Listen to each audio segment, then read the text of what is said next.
Welcome, ladies and gentlemen, to the Snake Pit Podcast, your one and only stop for all things entertainment, all things homegrown.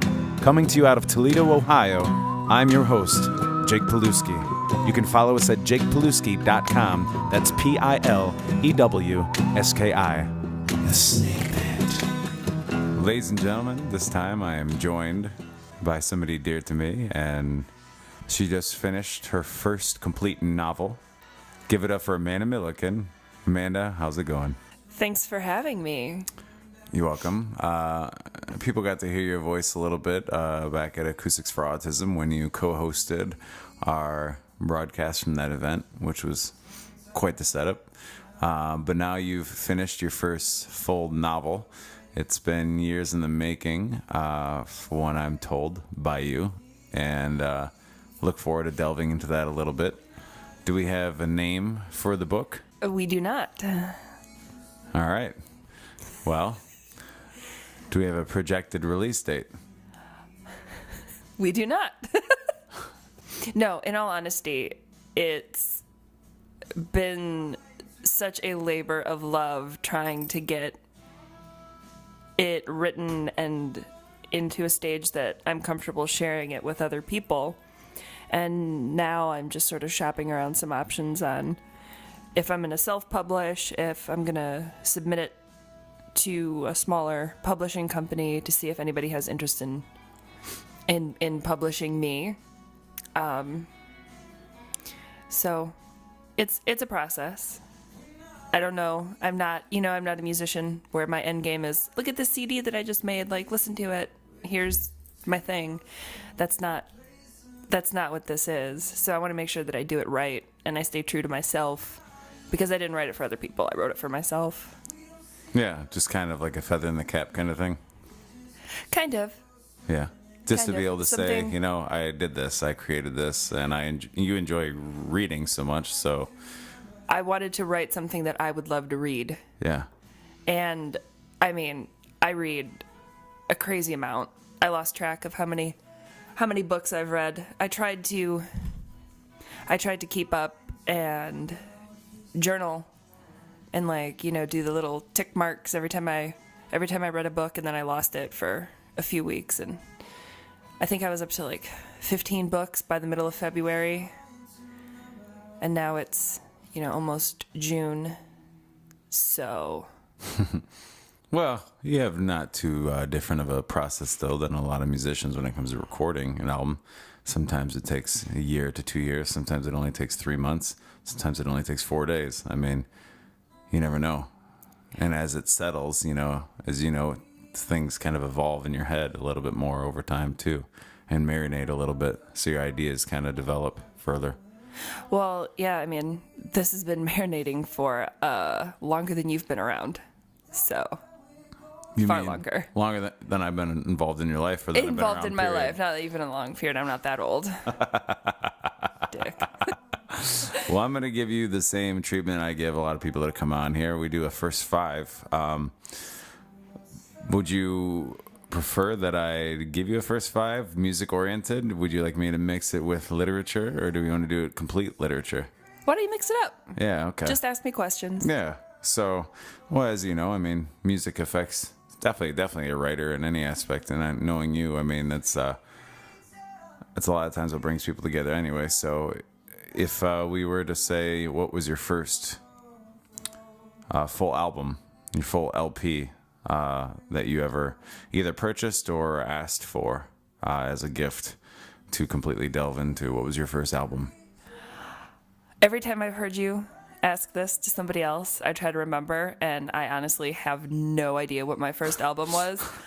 I know that the first one I was ever given was, I believe, 13 tracks of Sounds of the Dolphins. And the second was Kenny G on my fancy little Sony boombox that I got for Christmas when I was very young. I probably bought myself New Kids on the Block or something ridiculous like that. Yeah. I wasn't ever cool with music until I was in my teens, and I remember buying a Green Day album and an ICP album in like the same like 6-month period. My mom had no idea what I was listening to. to. Cool. And then he said ICP. No offense, Juggalos. It's just Music is what it is. Music has always been random in my world. I've never been affected by many musical trends. I mean, I listen to more top 40 now than I ever did. Yeah. My sister and I had a fake radio show that we recorded together. It was a lot of fun. Anybody with a karaoke machine probably did something along those lines. Was it on a karaoke machine? No, it was not. It was on a old, like, handheld tape recorder with those little micro tapes that my dad used to use at work and gave to me. And it had like the name Realistic on it, so we called it Realistic Radio. And we would, like a tape reel. I get it. Yeah, it was a lot of fun. That's great. So which one was color commentary and which one was more of the straightforward newscast? I feel like I was most of it. I kind of like dominated life back then. So your sister was color commentary. She was for there to laugh at your jokes and whatever. Sorry. So what was if you could remember your first live concert experience? Oh, it had to be NSYNC. At the Silverdome? Yeah. Like 99, 98? Yeah, it was so long ago. Typically I would ask, people who their dream duet or collaboration would be as far as playing music or opening for them on stage. As a writer, I know there's been some conceptual pieces over time where authors have put their thoughts together, or a lot of times, like movie scripts, you have multiple writers, and your television shows for sure. Is there any author you would love to somehow collaborate with, even if it was just bouncing ideas off of, or in any regard? No. I don't think so. No? I always found, for me anyway, that writing is a very solitary activity. It's something that I like to do with myself. I'm not very open to other people's ideas about what I should be writing or their changes to what I've already written. Yeah. And that's not to say I wouldn't love to have a good conversation. Right. But I don't want to talk about collaborating on a piece. I would just be like, hey, you wrote this awesome book and it was really amazing and I loved reading it and you're a great person. So. Well, it makes sense because you have, writing a novel or writing, whether it's fiction or nonfiction is it's more so like writing an orchestral piece as a composer versus coming up with a jam as a band. Like you're more so Beethoven or Mozart than you are, Mick Jagger, because Mick Jagger has like his vocal lines he writes over Keith Richards, guitar lines, and there's a collaboration there, and that makes more sense because it's instrumental and it's pieces coming together, whereas a novel or a poem or, any sort of reading material typically comes from one author, and there's not too many collaborative pieces out there. There's been a couple over the years but it was meant to be as it wasn't truly collaborative. It was, one person writes this chapter and the next person picks up on the next chapter and then another person picks up the next chapter, and it's meant to be a collage of thoughts or different perspectives. So I understand that as far as not wanting to work with somebody else, because I know you've been a big fan of Chuck Palahniuk, but yes. your styles are very, very different. Well, it's hard enough to work with myself, let alone somebody else. Yeah. And as soon as you start putting added pressure on something, it takes the fun away from it. It takes that magical place that you are in your mind, and it mucks it up. Yeah. It muddies it. It sullies the water. and all those cliche phrases. It takes something that means more to me, and it's a little soul crushing when it doesn't mean that same thing to somebody else. Yeah. And so I just don't like to collaborate. Yeah. Well, I mean, you're taking a good approach to it too, because you said earlier, that if one person reads it, or if 200 people read it, one person likes it or nobody likes it, or 300 people like it, it's the same too.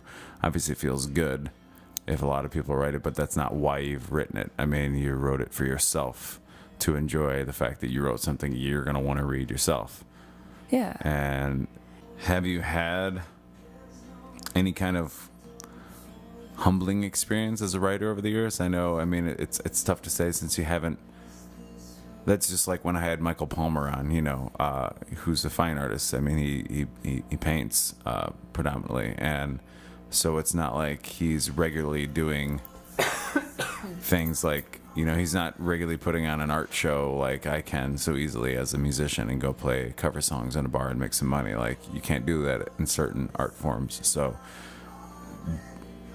with that, do you have a humbling experience as a writer over the years to where kind of like you checked yourself, or kind of like, wow, like you go back and read something and go, I mean, what was this?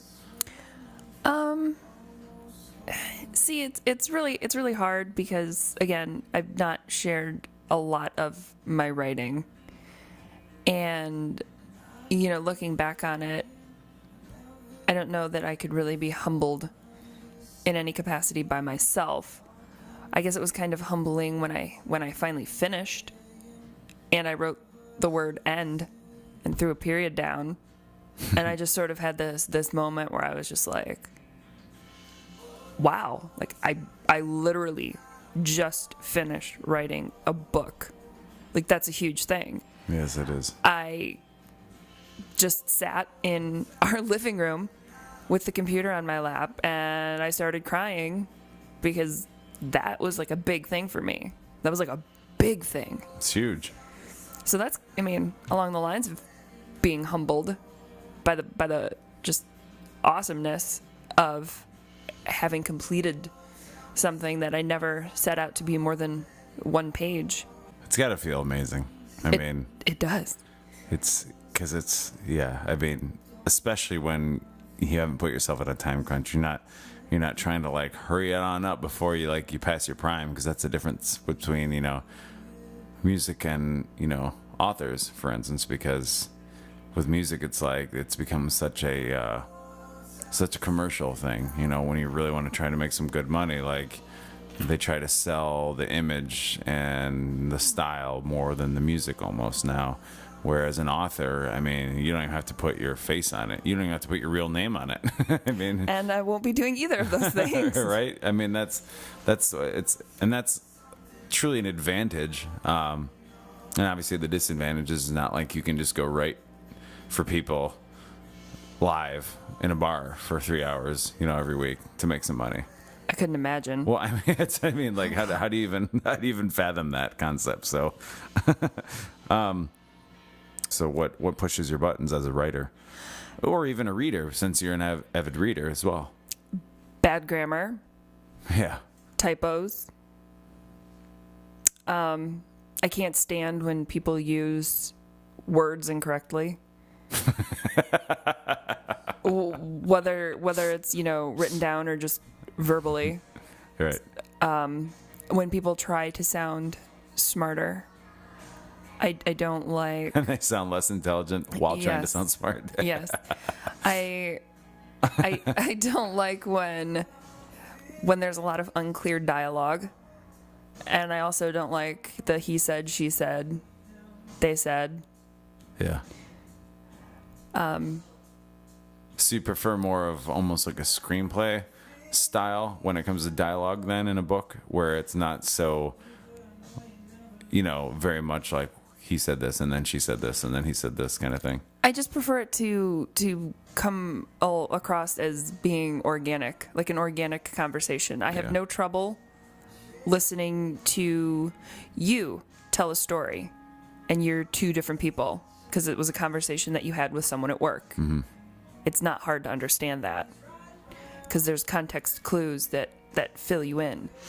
But sometimes I'll have to reread a couple of sentences because I thought somebody else was talking and it was not that person. And I'm just like, well, is this how the whole book's going to go? And sometimes, yes. Yeah. Then there's like a part of me that still wants to honor the work of somebody else. So I will, push my way through it. I think there's maybe been 2 books in my life that I've started and didn't finish because they were just unreadable. And one of those happened a couple months back. I was just looking for something easy and light to read, and it was just bad. And I'm sorry, it was bad. It was really bad. And then there was another mass market paperback book a long time ago. I didn't make it 3 pages in before I said nope, closed the book, and returned it to Meyer. They said, we don't take returns on books. And I'm like, I just bought this a half an hour ago. There's no possible way I could have read the whole thing. So they made an exception. Well, speaking of which, of other authors, do you have any inspirations, whether it be directly to where it has inspired your style of writing, or just inspired as far as spiritually to where you're like, I love what this person does. I want to do this in some way, shape, or form. I've always loved Chuck Palahniuk, as you mentioned earlier. Mm-hmm. I actually got to... for those who don't know, that's Fight Club and what else? Snuff. Choke. Yeah. His list of books is endless. They're all very happy. I actually got to meet him, and that was pretty exciting. Yeah.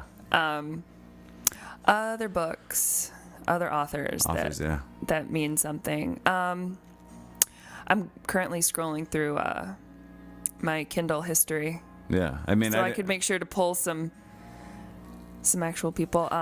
Bill Bryson, who wrote A Walk in the Woods, which is great movie.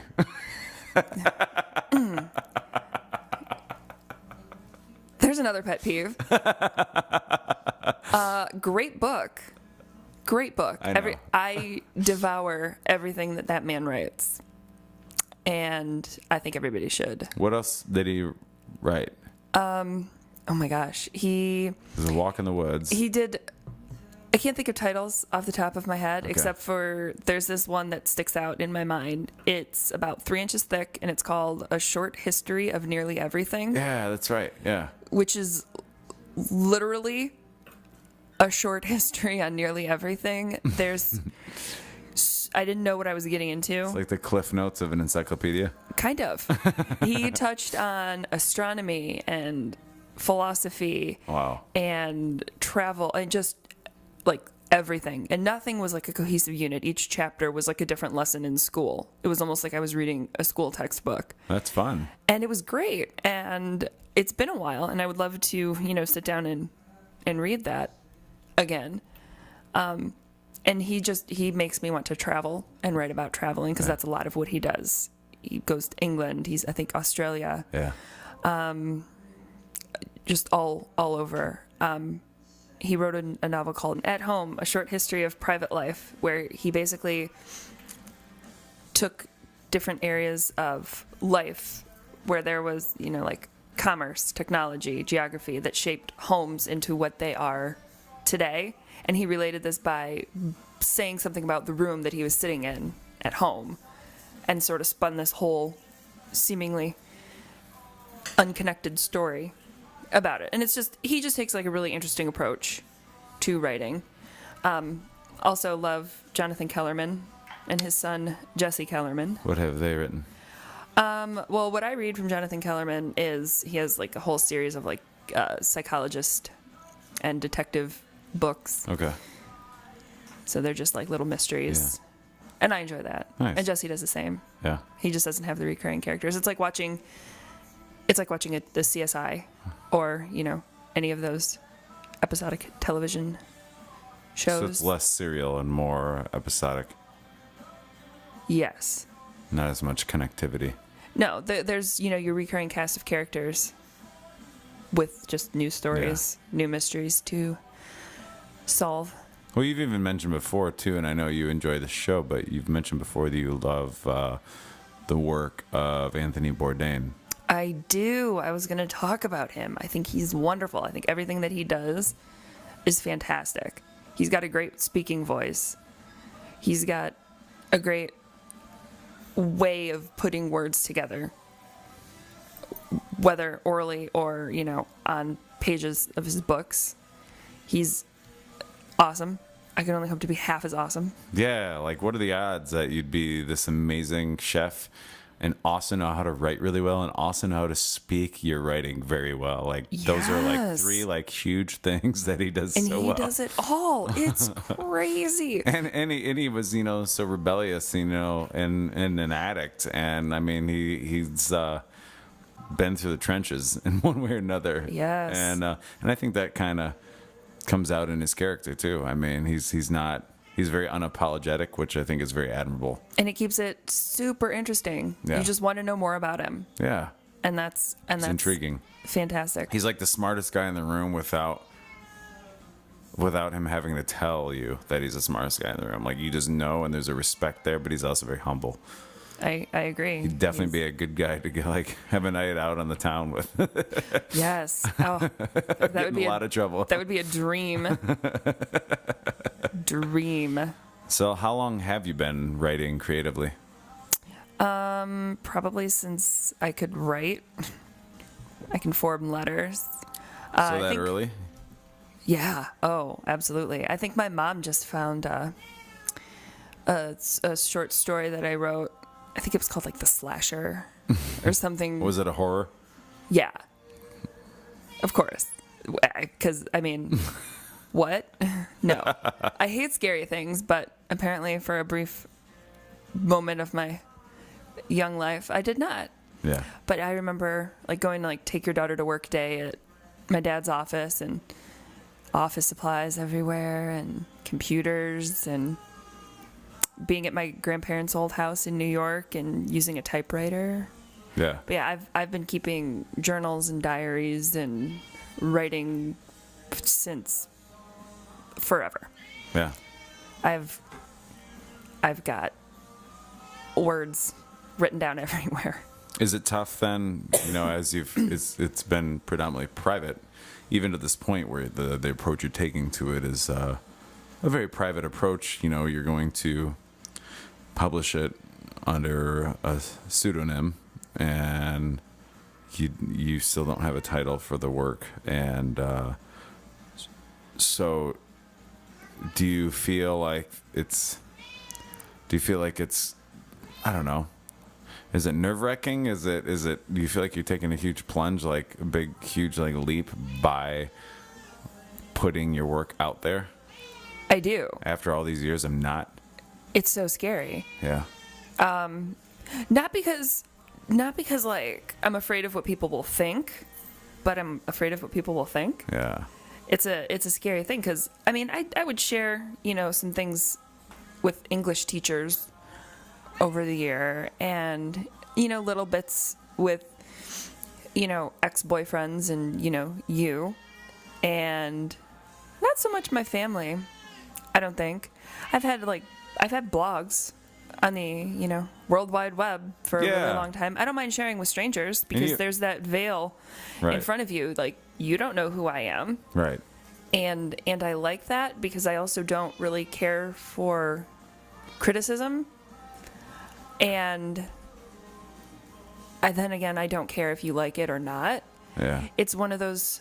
It's there for who's gonna enjoy it, and whoever doesn't, like, move on. And like I want you to enjoy it. Mm-hmm. Because it's something that means something to me. But if you don't enjoy it, it's not the end of the world because I wrote it for myself. Everything that I write is an expression of something that I'm feeling in the moment. Yeah. And that's not for public consumption. But now, maybe it is because I like it. Mm-hmm. And I want somebody else to like it. And maybe someone can relate, and that's kind of cool. Yeah, it is. But at the same time, if you relate to it, I don't want to know about it. I want you to have that, private moment and not, make it so public. Not make it so public. And that's why I don't want to publish under, my own name. Yeah. Because that's not what it's about. It's not about putting my name out there. Well, typically that's where some of the best art has come from, no matter what medium it was in. It was somebody creating something that they felt, was good enough to share, but didn't really want to deal with the ramifications of what comes with sharing on a grand scale. I mean, it happens in music, it happens in paintings. I mean, it's a lot of your best fine artists of the, painting and stuff, like, never anticipated being as big as they end up becoming. Most of them were dead by the time they even became famous. Well, anyway. I hope that's not the case. Well, right, exactly. Well, and that's the thing too, is that, you hear people talk all the time about, you ask them what they want to be and they say a famous actor or a famous musician, or I want to be, an actor and live in this huge house. So it's like, well, what's your real goal? Because there's multiple goals there that you've laid down. Like, the whole famous thing, like, so you're seeking fame, period. If you put famous in front of any word, you're seeking fame.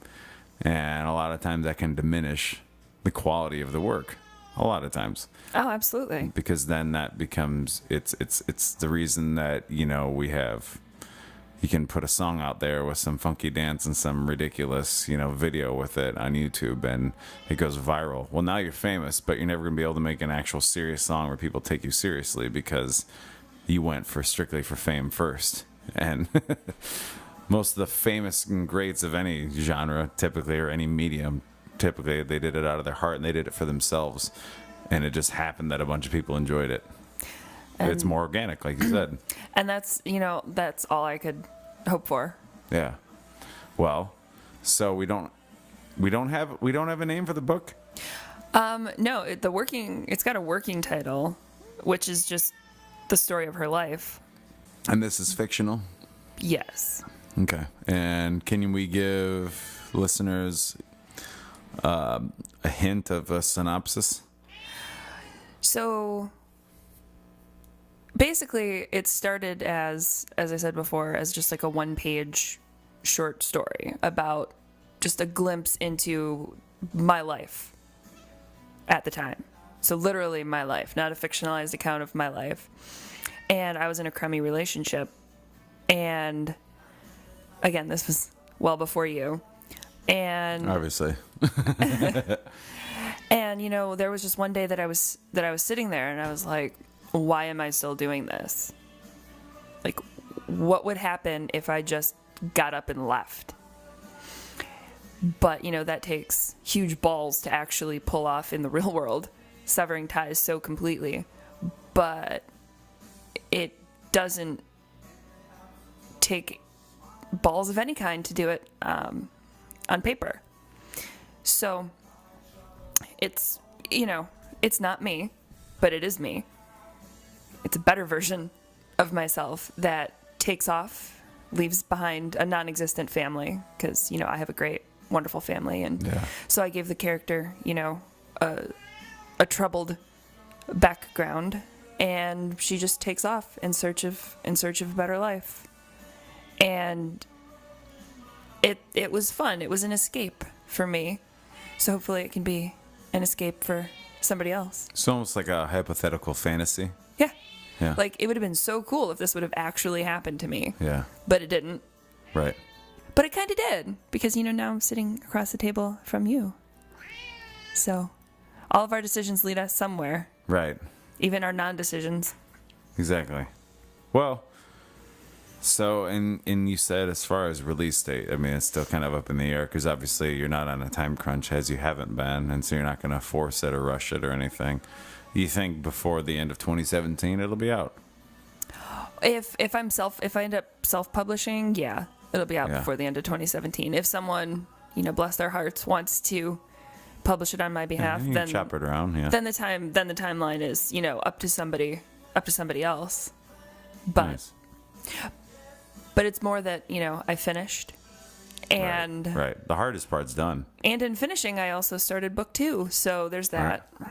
Yeah, and that's what I want to ask you, because I know you had talked before with me about that there was a book 2 and that there was potentially a continuation of said character from the first book. So is this going to be a series? Is this going to be, or as I put it, I was talking to someone recently about how, the album that I just finished, funny that I would finish my first complete album at the same time you finish your first novel. It's pretty amazing in that aspect, that where I said I wanted every song to, I took the Christopher Nolan approach that he took to the Dark Knight trilogy, where he said you have a lot of trilogies that all 3 movies depend so heavily on each other. But in his trilogy, he said, I want all my movies to stand alone as a solid, cohesive unit by itself. But there's going to be little subtleties that connect them all together. There's going to be there's going to be continuity there without them depending on each other. Because he just believes in if I'm making a film, I want to make one good film. So that's how I approach songwriting. If I'm going to make one song, I want that song to stand alone and not depend on the others. But when you line it up with all the others on the same album, all of a sudden you have this beautiful cohesive unit. So, with your second book, are you trying to essentially make a standalone cohesive unit, or is this something where each book rely on each other? There's only going to be 2. Okay. That relate to this, and the second one for now. No. No. For forever. Okay. 2 is going to pick up where 1 left off, so they're going to be 100% dependent on the other. There's a few things that happen and that have been touched on in the first book that get picked up as the main story arc in the second. Okay. So the first one ends slightly ambiguously? Part of it does. Okay. Not all of it. All right. So it some threads, go on and some get snipped off. So it's good. It makes me happy. Well, I look forward to it. That one has a title. The second one has a title, and the first one that you've done doesn't have a title? Yes. What's the second one? The beginning and the end. Nice. Yeah. Nice. Yeah. I dig it. There's a cat in the background I think digs it too. Well, before I let you go, I do have one other thing to ask of you, and that is, as I do with everybody that comes on here, if you could leave any words of advice for any aspiring artists of any medium, any form out there, what would that bit of advice be? Just keep doing it. It's not always easy, and it's not always fulfilling, and you just have to keep doing it and be true to yourself in that process.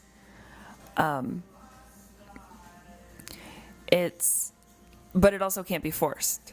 So if you need to step away for a day, a week, a year, step away, because you are choosing to be an artist, whether it's with, brushes or pens or, the keys on a computer or, behind a microphone, composing a song, behind a keyboard and a piano and a drum kit.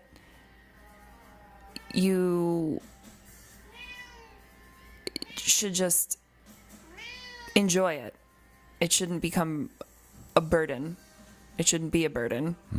It should upset you, but it shouldn't control you. Well, do you think part of it is, I'm putting this out to the world and I want it to be perfect, knowing that nothing's ever perfect, but do you think that's maybe a part of it, is that like perfectionism coming through and being like, well, if I'm going to put this out to the world, like I have all this other great material out there that I have to compete with, I'm sure that's part of it. Everybody wants to be perfect. Nobody wants to be criticized for something.